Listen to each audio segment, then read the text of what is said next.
아멘. 사무엘하 3장의 말씀입니다. 오늘 사무엘하 3장의 말씀은 1절의 말씀이 3장에 어떻게 전개가 되는지에 대해서 명확하게 말씀해 주고 있는데 1절 한번 다시 보겠습니다. 3장 1절 시작. 사울의 집과 다윗의 집 사이에 전쟁이 오래매 다윗은 점점 강하여 가고 사울의 집은 점점 약하여 가니라. 아멘. 다윗은 점점 강하고 사울은 점점 약하다. 그러니까 어떤 군사력이 다윗이 유다가 더 막강해지고 사울 왕이 죽고 폐색이 짙은 이스라엘 민족의 나라가 점점 군사력으로 약하여져 간다라는 것으로 성경을 오늘 기록한 것이 절대 아닙니다.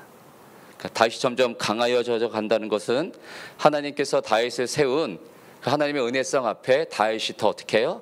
그 하나님의 은혜를 맛보고 더 은혜를 더 사모하며 나를 세우신 그 하나님의 왕되심을 드러내는 그 자로서 다윗이 점점 세워져 가고 있음을 말씀하고 있습니다. 그 반대로 사울은요, 사울의 왕가는 다 하나님의 은혜를 잊어버린 채 동일하게 세상 사람들이 살아가는 그 삶의 방식, 사고, 그것이 점점 사울의 집에 더 왕성해지기 때문에 약하여 가니라라는 것으로 오늘 사무엘서 기자는 이런 표현하고 있는 것입니다.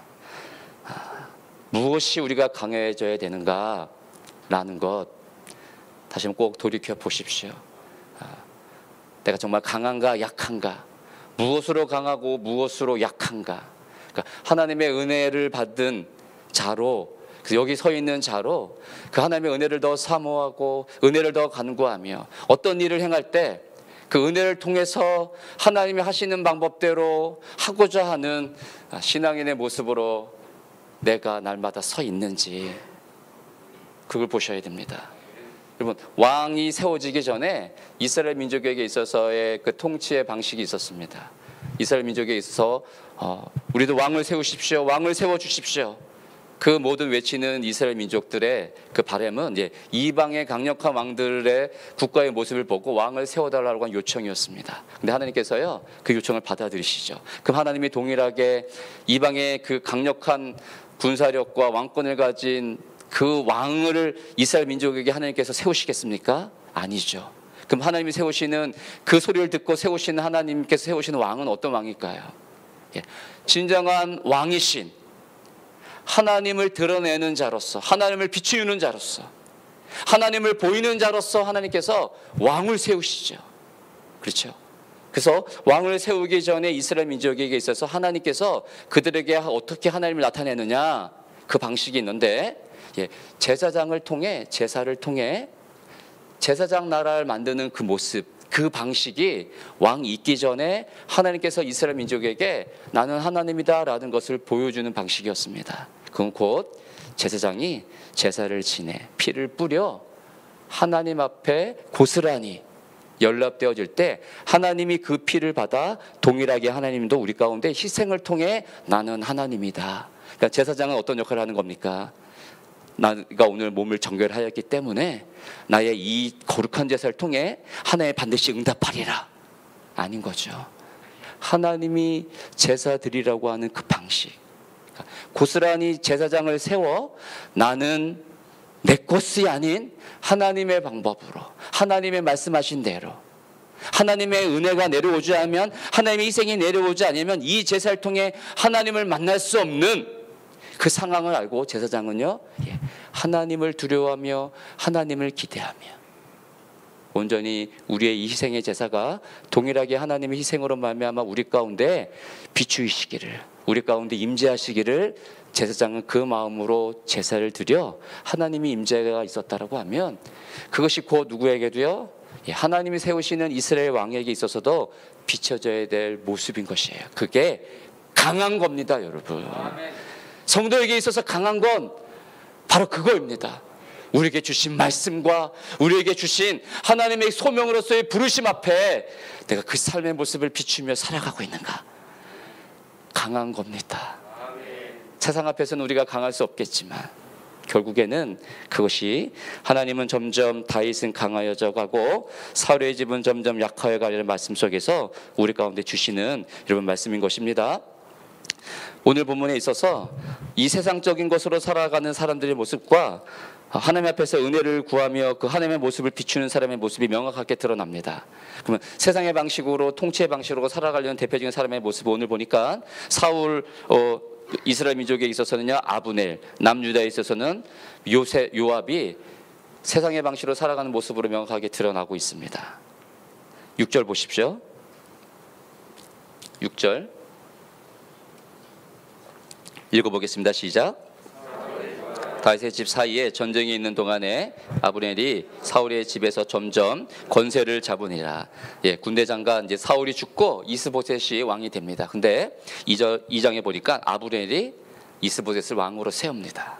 그렇죠? 왕은 누가 세우는 거예요? 이스라엘의 왕은요 하나님이 세우셔야죠. 그렇죠? 그러니까 다윗도 하나님이 기름 부음으로 말미암아 2장에 이제 3장에 우리 읽지는 않았는데 2장에 보니까 왕이 되어지죠. 올라가리까 여호와여 올라가라. 그러나 오늘 아브넬 보니까 사울의 집 점점 권세를 잡아가는데 어떻게 합니까? 사울 왕의 첩이었던 리스바를 통관합니다. 그러니까 왕의 그전 왕의 첩을 통관한다.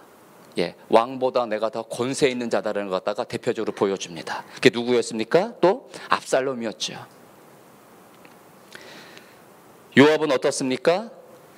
아브넬이 와서 이제 아브넬이 점점 그 사울의 첩을 통과하자 이스보셋이 따져 묻죠. 그랬더니 아브넬의 교만한 모습이 8절 9절대로 그려집니다.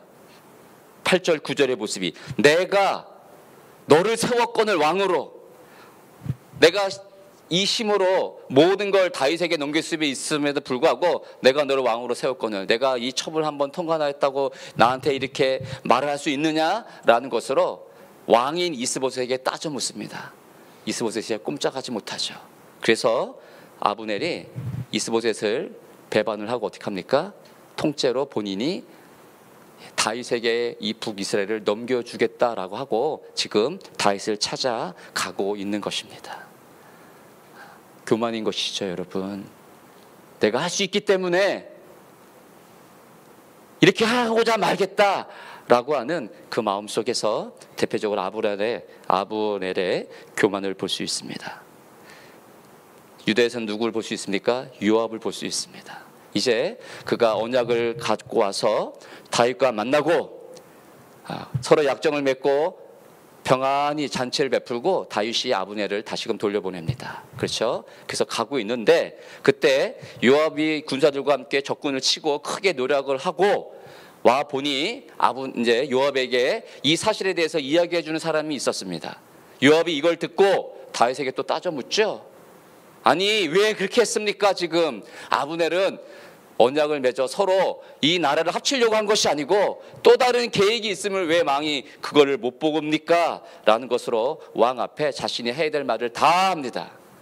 그런 다음에 어떻게 합니까? 26절 보십시오. 26절 시작. 아브넬을 쫓아가게 하였더니 시라 우물가에서 그를 데리고 돌아왔으나 다윗은 알지 못하였더라. 왕이 모르는 거예요. 왕이 한 일에 대해서 지금 요압이 어떻게 합니까? 왕과 다른 행동을 보이고 있습니다. 왕이 어떻게 몰아서 되겠습니까? 이 중대한 일 앞에 서로 이스라엘과 이 유다가 언약을 맺어 합치기로 된 이 일들 앞에 요압이 왕을 모른 채 아브넬을 쫓아가 다시금 그를 불러 데리고 옵니다. 요압의 권세와 교만이 얼마나 큰지를 보여줍니다. 우리 흔히 생각할 때 다윗이 큰 왕권을 갖고 어떤 철의 통치를 한 것 같이 생각할 수도 있습니다. 왜? 하나님 앞에서 너무 신실하고 하나님의 말씀에 따라 하나님이 세우신 왕이기 때문에. 그러나 그렇지 않은 거예요. 요압이라고 하는 인물이 군사를 쥐고 다윗을 대적하는 자로 어떻게 보면요 지금 서 있습니다. 그러니까 늘 하나님의 은혜가 임하고 하나님의 방식대로 행하는 나와 늘 함께 해주는 하나님 앞에서 모든 것이 일들이 다 순순히 풀러져 간다. 모든 것이 내 앞에서 다 복종되어진다. 그렇지 않습니다. 늘 언제나 하나님이 행하시는 그 일들 앞에서도 이렇게 반대하고 이렇게 우리를 대적하는 세력들이 있다라는 것, 또 다른 무언가가 있다라는 것, 늘 어떻게 해야 되겠습니까? 기억을 하셔야 됩니다. 그러나 하나님의 은혜 앞에 이 모든 것은 그 은혜를 받고 하나님의 은혜를 쫓아 살아가려고 애쓰는 그 하나님의 백성들 앞에 이 모든 악한 세력들과 나를 대적하려고 하는 모든 무리들은 어떻게 될까요? 결국엔요, 무너지게 됩니다. 다윗도 모르는 이 일을 꾸민 요압이 아브넬을 부릅니다. 그리고 화평을 맺는 것 같아 하면서 아브넬을 모르게 헤브론 성 안에서, 그 중앙에 있는 문 안에서 아브넬을 살해하게 됩니다. 30절 보십시오. 이유가 어디 있겠습니까? 30절 보니까 기브온 전쟁에서 자기 동생 아사헬을 죽인 까닭이었더라. 그러니까 자신의 동생의 죽인 원수인 아브넬을 끝까지 요압은 용서하지 못하는 거죠. 하나님의 은혜가 임한 자, 그러니까 하나님이 세우시는 자, 하나님의 은혜를 맛보고 경험한 자, 요압은 그렇지 못했다는 얘기예요. 그가 갖고 있는 군사력과 권세로 삶을 살아내는 자, 그러니까는 어떤 그 전쟁 앞에 요압이 큰 공적과 여러 가지 많은 일들을 행할 수 있었지만, 중요하게 요압에게 있어서 다윗과 다른 점, 자신의 군사력과 이 권세를 자신이 마음먹은 대로 사용하고 있다라는 것입니다. 이들과 반대적으로 대표적으로 하나님의 은혜 앞에 모든 걸 맡기고 그렇게 되어져 가기를, 그래서 나를 왕으로 세우신 하나님 앞에 나를 통해 왕이신 하나님을 보이고자 하는 그 다윗의 모습이 오늘 명확하게 그려지고 있는데요, 두 개만 잠깐 보겠습니다. 13절 한번 보십시오. 이제 아브넬이 함께 언약을 맺읍시다, 하나님께서 맹세하신 대로 이 모든 걸 다윗에게 세우셨습니다 라는 것으로 약정을 맺는 그 순간 속에 다윗이 13절에 이렇게 말을 하죠. 읽어보겠습니다. 시작. 내가 너와 언약을 맺거니와 내가 네게 한 가지 일을 요구하노니 나를 보러 올 때 우선 사울의 딸 미갈을 데리고 오라. 그리하지 아니하면 내 얼굴을 보지 못하리라 하고, 딸 미갈을 데리고 오라. 다윗이 사울 왕 때 많은 일들을 행할 때 사울이 다윗이 미워서 다윗을 처치하기 위해서 택한 방법이 내 딸 미갈을 줄 테니 사위가 될 테니 가서 블레셋 가서 장정들을 죽여 포피를 베어와라 라는 것으로, 그러면 어떻게 하겠어요? 다윗을 이 블레셋 군인들이 죽일 거란 말이에요. 그 방법으로 이것을 했는데 다윗이 실제로 어떻게 합니까? 블레셋 사람 군사를 죽이고 오늘 나온 대로 포피 100개로 가지고 옵니다. 왕이 한 말 거부할 수 없기 때문에 딸 미갈을 다윗에게 줘요. 첫 번째로 정혼한 여인이죠. 나와 정혼한 자니, 이 여인은 나와 정혼한 자로 내 아내다, 내 여인이다 라는 것으로 이 딸 미갈을, 부인인 미갈을 데리고 와야 나를 만날 수 있다라고 얘기합니다. 다윗이 부인이 없었던 게 아니에요. 여러분 읽지 않았지만요, 5절 보면 여섯째 부인을 통해 아들들을 낳았습니다. 왜 미갈을 데리고 오라 할까? 이 중요한 일 앞에 싫다라고 하면 북이스라엘과 함께 합쳐지는 것이 여러분 사라집니다. 그러니까 다윗이 어떤 군사력과 이 나라를 키우기 위한 것으로, 강한 것으로서, 정치적인 것으로, 북이스라엘의 왕이었던, 초대 왕이었던 사울의 딸을 다시금 나를 아내를 맞음으로 이것이 정치적인 효과를 발휘하겠구나라는 것으로서 지금 딸 미갈을 데리고 와라, 내 아내 미갈을 데리고 와라 했을까요? 나는 정혼한 자녀, 나와 정혼한 자니라 통해서 명확하게 그게 아님을 여러분 드러납니다. 다윗에게 있어서 딸 미갈, 사울의 딸 미갈, 나와 정혼한 여인, 이 여인을 데리고 오라는 건, 다윗은 언약을 맺어 결혼한 이 여인, 하나님을 통해 언약 맺은 나와 정혼한 여인임을 다윗은 잊지 않고 있는 것이에요. 결혼은 하나님과의 언약 속에 이 여인과 부인과 한 남자가, 이 남편이 하나님 앞에서 언약식을 이루는 겁니다. 단순하게 눈이 맞아 결혼하는 게 아닙니다. 요즘 세타와 같이. 다윗은 철저히 아는 거예요.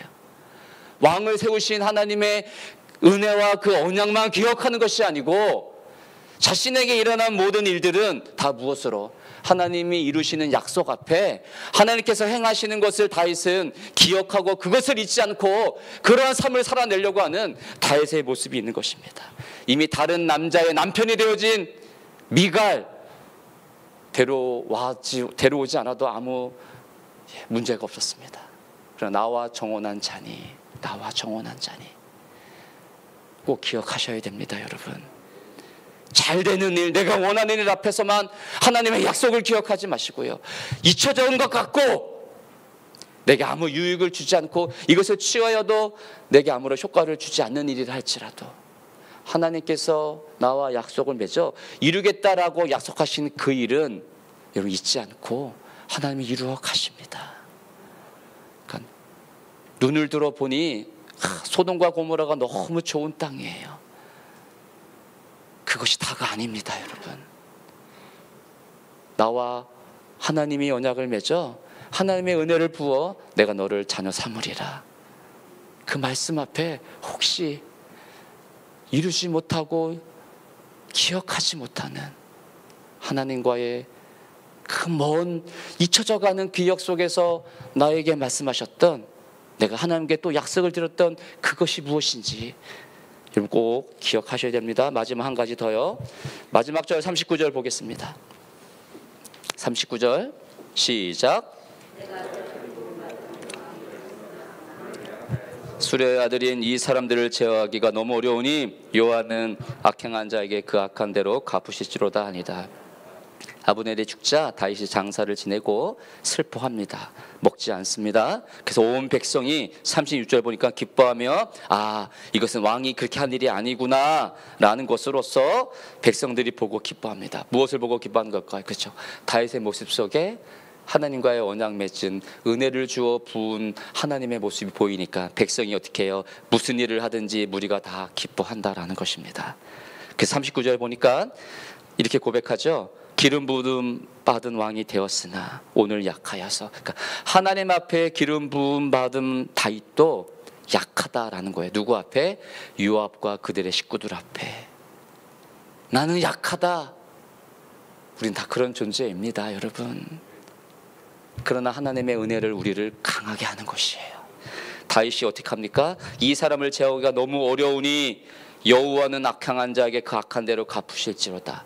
여호와의 은혜 앞에, 여호와가 행하시는 그 뜻 앞에, 여호와께서 이 이스라엘 민족을, 이 유다 민족을, 나를 세우신 그 여호와, 왕을 세우신 그 여호와 앞에 모든 것을 지금 다 맡기고 있는 것이에요. 미리 점점 요압이 나보다 더 권세가 커지고 있구나. 가만히 놔둬서는 내가 왕의 역할을 할 수 없겠구나. 그럼 내가 할 수 있는 일을 갖다가 해야 되겠구나. 다윗이 그렇게 모색을 하지 않습니다. 생각하지 않습니다. 나를 세우신 자도 여호와라고 하면 목동 때부터 잊혀져간 이 부모도 형제도 잊혀져 버린, 기억하지 않는 나를 왕으로 세우신 하나님 앞에, 그 은혜 앞에 다윗은 모든 걸 내려놓고 있죠. 왕이 할 수 있는 일을 하지 않고, 세상의 왕으로서 해야 될 일들을 하지 않고 하나님 세우신 왕으로서의 그 모습을 보이고 있습니다. 우리는 거룩한 제사장이요, 하나님 앞에서 부름을 받은 왕들입니다. 어떻게 살아내야 될까요? 세상으로부터 강한 것으로 살아내는 것이 하나님께서 기뻐하실까요? 그렇지 않습니다. 은혜는 우리를 행하게 하고 또한 멈추게 합니다. 하나님의 구름이 떠오르면 이스라엘 민족이 광야 인생길에서 전진하고, 그 구름이 불기둥되어 멈추면, 다시금 먼저 앞서 떠나갔던 구름이 돌아와 멈추면, 그렇죠? 여호와의 그 영광 앞에, 은혜 앞에 이스라엘 민족은 그것이 주둔하여 다시금 살아내는 곳임을 믿고 그곳에 늘 정중앙에 여호와의 임재된 성막을 세우고 그것에 머뭅니다. 그게 이스라엘 민족이에요. 그것이 하나님의 자녀된 성도의 모습인 것입니다. 하나님의 은혜 앞에 더 점점 강하여 주십시오. 그러나 세상의 권세 앞에는 여호와께서 갚으실지로다, 여호와께서 행하실지로다, 그 마음을 갖고 내려놓으시면서 하나님의 언약을 잊지 않고 나를 언약의 백성 삼아 하나님의 자녀 삼아 하나님께서 이루고자 하실 그 일을 반드시 이루고 말겠다라고 하는 하나님의 약속 앞에 내가 오늘도 겸허히 약속을 이루는 자로 살아가고 있는지, 혹시라도 그 약속을 이루지 못한 그 먼 날에 그 약속을 기억하며 오늘도 여호와여 행하시옵소서. 여호와께서 말씀하시는 대로, 여호와께서 나를 부르신 대로 오늘도 은혜 앞에 내가 겸허히 서야겠나이다 말씀하시고 여호와가 행하십시오. 그 삶이 한 주일이 될 수 있기를 주의 이름으로 축복합니다. 기도합니다. 함께 짧게 기도하겠습니다. 여러분, 나는 오늘 어디 앞에 강하여지고 어디 앞에 서 있는가? 여호와께서 행하실 일들을 바라보며 서 있는 하나님의 은혜된 왕으로서 이 땅에 존재하고 있는가 돌아보시면서 오늘도 아버지께서 우리의 삶을 이끄심을 믿고 다 내려놓으시고 여호와여 행하옵소서, 여호와께서 갚으실지로다, 그 마음으로 함께 기도하도록 하겠습니다. 여호와여, 여호와여, 여호와는 강하십니다. 여호와는 우리 아버지십니다. 여호와는 이 땅의 왕이십니다. 왕이신 아버지 하나님, 오늘 하루의 모습 속에서도 왕이신 하나님이 내 안에 계시기에 우리도 그 왕적인 모습을 보일 수 있게 하여 주십시오. 하나님이 행하십니다. 하나님이 이루십니다. 주여, 우리가 이룰 수 있는 것이, 내가 할 수 있는 일이 무엇이 있겠습니까? 하나님이 행하셔야 됩니다. 하나님이 이루셔야 됩니다. 오늘도 은혜를 주십시오. 은혜로 살아가는 내가 되게 하여 주십시오. 하나님의 은혜 앞에 철저히 내 것을 내려놓고 나의 강함이 무너지고 하나님의 은혜를 통하여 주시는 하늘의 강함이, 아버지의 능력이, 하나님의 일하심이 오늘 나의 삶 속에, 내 모습 속에 이루어지게 하여 주시옵소서. 하나님의 언약된 약속을 잊지 않게 하여 주옵소서. 언약도입니다. 언약의 백성입니다. 아버지가 말씀하시고 아버지가 이루셔야 됩니다. 하나님, 오늘도 그 길 따라가게 하여 주십시오. 은혜의 자리에 오늘도 있게 하여 주시옵소서.